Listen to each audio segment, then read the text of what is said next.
Hello bachcho, let's read the question. The question says, in the eclipsed conformation of ethane, the dihedral angle between the hydrogen atoms of the adjacent methyl groups is what?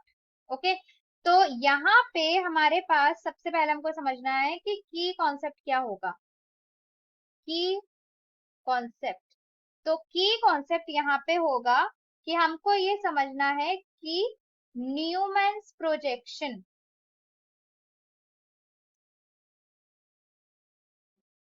कैसे होता है. Okay, तो अगर हम ये समझ जाएंगे तो हम बता पाएंगे कि कैसे ये क्वेश्चन सॉल्व होगा. And also we should have some knowledge of sawhorse projection. Okay fine. अब अगर हम बात करें, हमको क्या कंपाउंड दिया गया है, हमको दिया गया है इथेन. इथेन का फॉर्मूला क्या होता है, हमारे पास दो कार्बन होते हैं एंड उनसे H अटैच्ड है. ओके, ये हो गया हमारा इथेन. ओके, अब अगर हम देखें जो न्यूमैन्स प्रोजेक्शन है, उससे पहले हम एक बार सोहर्स प्रोजेक्शन को देखते हैं. तो जो सोहर्स प्रोजेक्शन होता है उसमें क्या होता है, फॉर एग्जाम्पल हम यहाँ पे जो फ्रंट कार्बन है उसको ले रहे हैं in blue colour. Okay, then जो बैक कार्बन है उसको हम ऑरेंज से ले रहे हैं. ये H है, ये H है एंड ये भी एक H है. ओके, ये है बैक कार्बन और फ्रंट कार्बन एक H ये है, एक H इससे ये है और एक H इससे ये है. ओके, तो ये कौन सा प्रोजेक्शन हो गया, ये सौ हॉर्स प्रोजेक्शन है. ओके, तो इसको हम और किस तरीके से बना सकते हैं, हम इसको बना सकते हैं इस तरीके से. ओके, एंड पीछे का जो कार्बन है उसको हम बनाएंगे कुछ इस तरीके से, H and H. Okay, and H, H and H. Okay, तो ये हमारा कौन सा हो गया, ये हो गया सौ हॉर्स प्रोजेक्शन. एंड इसमें जो थीटा है, थीटा मतलब क्या हुआ, थीटा मतलब हुआ dihedral angle. Okay, dihedral angle को हम समझने से पहले एक बार इसका ये जो कंफर्मेशन मैंने यहाँ पे बनाई है ये है इक्लिप्स्ड. ओके, ये इक्लिप्स्ड कंफर्मेशन है. अब इसको हम न्यूमैन्स प्रोजेक्शन के पॉइंट ऑफ व्यू से देखेंगे. न्यूमैन प्रोजेक्शन अगर हम इसका बनाएंगे तो कैसे बनाएंगे, इसमें ये बनाएंगे कि जो फ्रंट कार्बन है उसको हम लिखेंगे ऐसे, मतलब ये एज अ डॉट आप समझ लो इसको, जो डॉट मैंने बनाया है.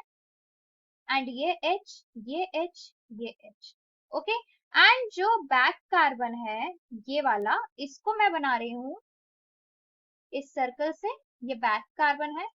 एंड एक H जस्ट इसके बिहाइंड है, एक H यहाँ इसके बिहाइंड होगा यहाँ ऐसे, और एक H होगा यहाँ इसके बिहाइंड. फाइन, ये क्या हो गया, ये भी इक्लिप्स्ड कंफर्मेशन है बट न्यूमैन्स प्रोजेक्शन है. और ये मॉलिक्यूल क्या है, ये CH3 है. तो इसमें जो हम एंगल, हम जिस डायहेड्रल एंगल की बात कर रहे हैं वो है ये आगे वाला H एंड पीछे वाला H जो है CH बॉन्ड का, front CH bond and back CH bond के बीच का जो एंगल है वो डायहेड्रल एंगल बोला जाएगा.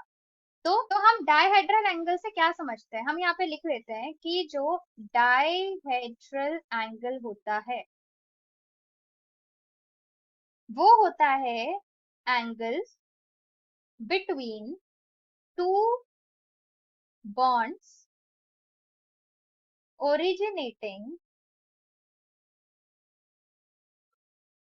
originating from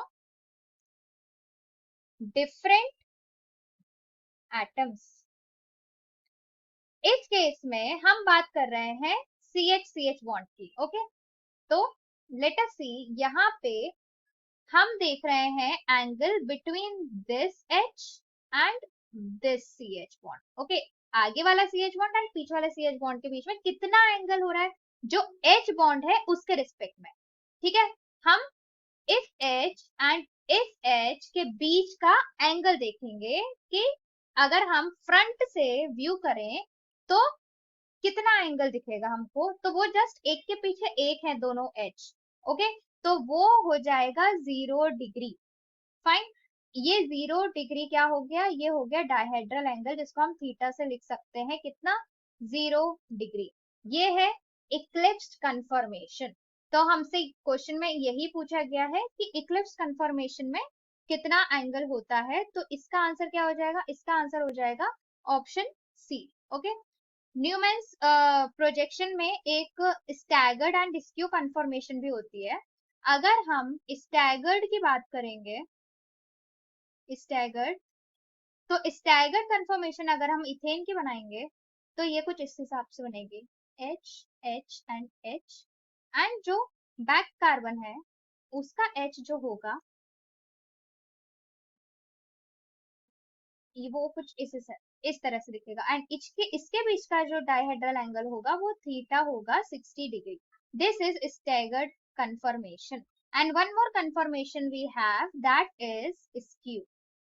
एंड इस क्यू में जो कंफर्मेशन होती है वो आप कुछ इस तरीके से देख सकते हैं। Let me take the blue colour only. Front carbon हम बना रहे हैं पहले, this H and this H. Okay, and जो बैक कार्बन है वो हम इससे रिप्रेजेंट करेंगे, then we have this H, we have this H and this one H. Okay, तो इसमें जो थीटा होगा, ओके, इसमें जो थीटा होगा वो कितना होगा, ये theta will be anything else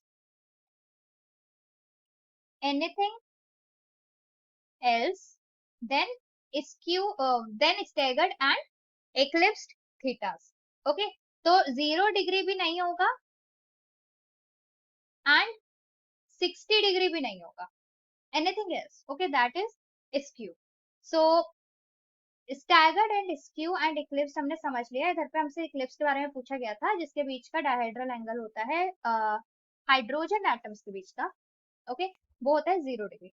तो यहाँ पे हम आंसर क्या लिखेंगे, हम आंसर लिखेंगे option C, that is 0 degree. Okay, यहाँ पे 0 degree. So I hope you understand it well. Best of luck.